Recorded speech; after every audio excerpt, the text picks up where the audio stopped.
Carla Estrada soon to be Lola bursts out. Tawagin mo na lang akong mamita. Pwede mo akong tawagin mamita.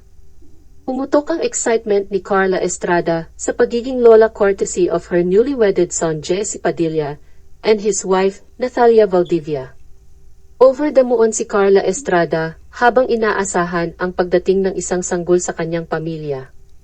Ang excitement na ito ay kasunod ng masayang balita tungkol sa kanyang anak na si singer Jose Carlito Jesse Padilla na magpapakasal. Ngayon, inaabangan ni Carla na yakapin ang nakakataba ng puso na role ng isang lola sa totoong buhay. Kasalan Jesse at ang kanyang non-showbiz partner na si Natalia Valdivia sa isang intimate civil ceremony na ginanap ni Mayor Francis Zamora sa San Juan City Hall.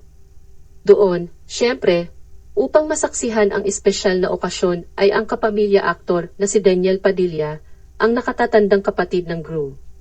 Ang mga nakakaantig na sandali mula sa seremonya ay nakunan at inilathala ni Carla sa kanyang social media feed noong Linggo, Hulyo 7, 2024. Natalia radiated elegance in a chiffon tube gown, carrying a delicate bouquet, while Jess looked dashing in a traditional barong Tagalog. Sa isang Instagram post, ipinahayag ni Carla ang kanyang kagalakan at mabuting hangarin para sa mag-asawa na nagsusulat, naway mapuspos ng walang hanggang kagalakan ang mga darating na taon. Congratulations sa mag-asawang na tugma na ginawa sa langit. Mahal ko kayo pareho Natalia & Carlito. Ang pagdiriwang nakasunod ng kanilang kasal ay ginanap sa Gallery Miranila, Biwa Blue Leaf sa Quezon City. Mas maraming good wishes ang ipinarating ni Carla para kina Mr. at Mrs. Padilla sa sumunod na post. Naway hindi kayo tumigil sa pagmamahalan ninyong dalawa. Yakap ang role niya bilang mamita. Ang isang partikular na paglipat sandali sa panahon ng resepsyon ng kasal ay ang pag-anunsyo ng mag-asawa ng kasarian ng kanilang sanggol, isang lalaki. Sa puntong iyon ay pinalitan ni Natalia ang kanyang wedding gown sa isang free-flowing silk dress na nagpatingkad sa kanyang baby bump. Carla, pumutok sa tuwa, inihayag, bata ito. Uhu. Blessing after blessing, salamat Father God, congratulations Nat & Jesse. Maaari mo akong tawaging mamita, butterfly emoji, mahal ka namin. Inihayag ni na Jesse at Natalia ang kanilang engagement noong June 29, 2024 sa pamamagitan ng isang set ng mga cozy, laid-back prenup photos. Bukod kina Daniel at Jesse, mom din si Carla sa dalawang anak na babae, sina Maggie Ford at Carmela Ford. Maraming salamat sa pagmamahal at suporta na binibigay mo kay Utol at syempre sa pamilya namin. Alam kong magiging isang mabuting asawa ka at katuwang sa buhay. I'm very sure of that. Kayong dalawa ang halimbawa ng tunay na pag-ibig at tiwala. Let's raise a toast. Everyone please.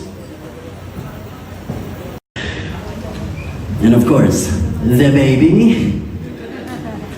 Mabuhay ang bagong kasal!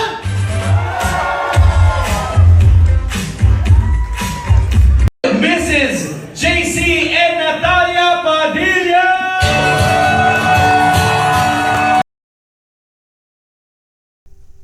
Christine Hermosa relives 90s beauty trends via throwback photo. Sino ba naman ang mag-aakala na babalik ulit ito sa 2024? Nag-elicit ng nostalgia si Christine Hermosa sa kanyang mga followers habang nagre-reminisce siya sa Instagram sa isang throwback photo na naka-attach tungkol sa iconic beauty trends ng panahong iyon. She writes in her post dated July 8, 2024, mga batang ninitis. Naaalala mo pa ba ang panahon ng manipis na kilay at lip liners? Sino ba naman ang mag-akala na babalik ulit ito sa 2024? Ang kalakip na snapshot ay nagpapakita kay Christine ng malapitan at nagpapakita ng kabataang alindog. Ang kanyang mukha ay halos matched sa make-up at ang kanyang tuwid, katamtamang haba, itim na buhok ay accessorized sa pamamagitan ng isang lamang headband, isang klasikong item sa 70 as fashion scene. Patuloy na ibinabahagi ng celebrity mom na bagamat may mga fads na dumating at nawala mula noong dekada na iyon, napanatili niya ang kanyang kagandahan, salamat sa isang maasahang skincare routine. She relates, "Since then, marami nang nauso pero para sa akin, I've always have the same alaga para laging fresh and healthy looking ang skin ko." Smile face emoji. Binanggit niya ang taon-libong aesthetic na gumagawa ng isang pagbabalik, lalo na sa mga uso ng TikTok na nag-udyok sa mga teenager ngayon na gayahin ang gayong matapang, retro-futuristic na hitsura.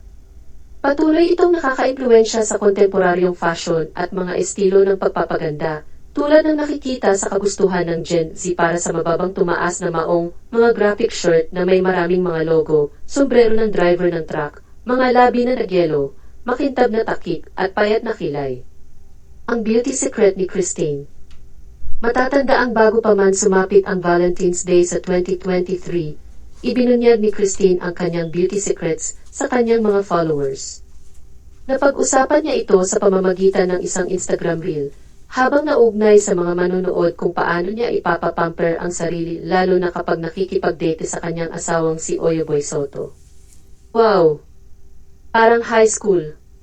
Kaya ito, kailangan natin magpaganda, she chuckled. I just want to share with you also, when you age, ang dami mo nang nararamdaman, especially pag ang dami mong anak like me. Patuloy ng 40-year-old actress, so talagang it's a decision na kailangan natin gawin everyday to be healthy, talagang squeeze in yung time to work out and all that. Minsan, may konting panghihina ng buto, ang dami mo nang nararamdaman sa joints mo, yung hormones mo nagbabago, ang dami kong ano-ano.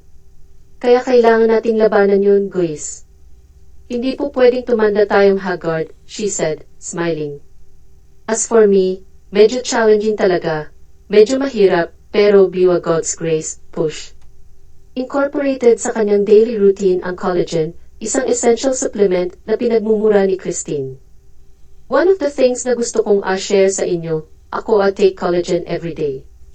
Ito ay tumutulong sa iyo na protektahan ang iyong mga joints, ang iyong mga buto. Ito ay tumutulong sa iyo para sa iyo na magkaroon ng magandang balat, magandang buhok, kuko mo, siya elaborated, pagbabahagi kung paano collagen supplements ay naging instrumento sa pagpapanatili ng kanyang pangkalahatang kalusugan. Medyo weak ang nails ko kaya talagang kailangan ko yan.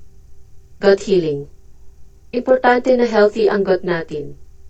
Revealing her preferred brand, nagtaas si Christine ng isang boat ng collagen tablets mula sa skin.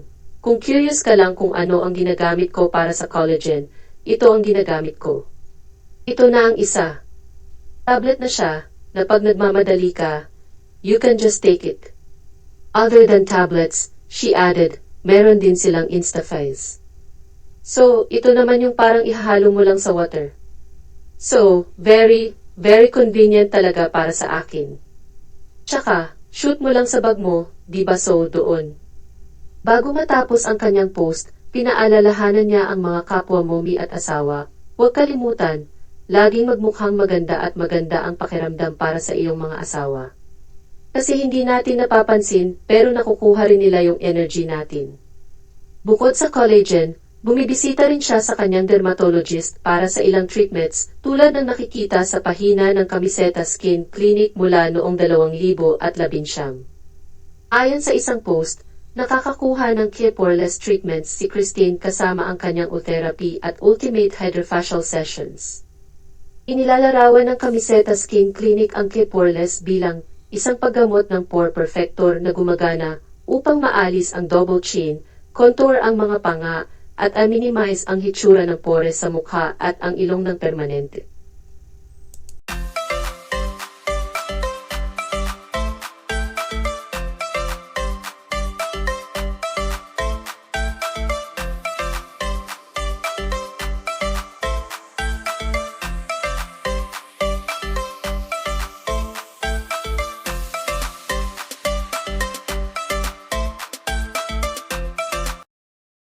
At yan ang ating latest Chika Showbiz update for today.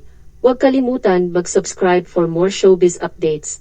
Click the notification bell, like and share the video. Maraming salamat at magandang buhay sa lahat. Paalam.